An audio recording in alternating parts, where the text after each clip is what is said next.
like that.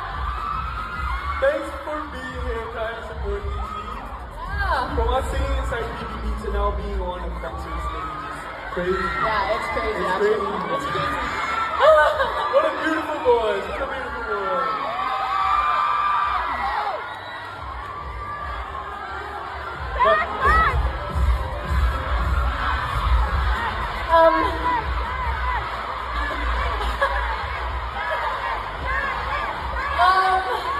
I would like to congratulate you, Jaren.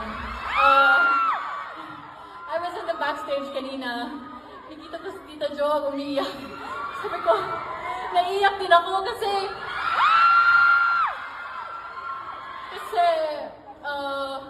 oh my, kasi, you know, we were housemates, we were once housemates inside the bahay of Kuya. And Kuya, Ate Jo, Tita Jo, do not cry! Kasi, you know, you're not just a friend to me.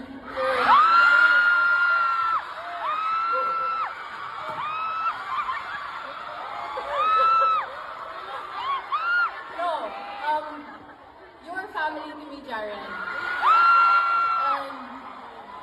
And I really see you doing whatever this is.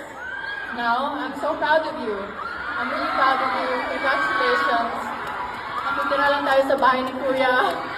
And now you're here performing solo. I was eating her bread in the house and now we're here. Oo nga, inaaway nga ako doon.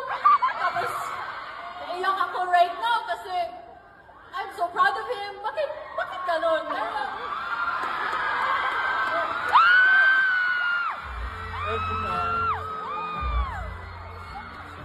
Everybody give it up for Kai Montinola!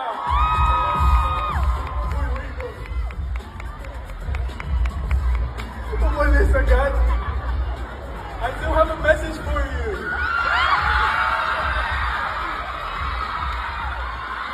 She just left the stage. That's how she is. I don't want my makeup to be When it gets to the time when Kai releases her album and she has her album launch, we will all be here too to support her. Diba? Thank you, Kai.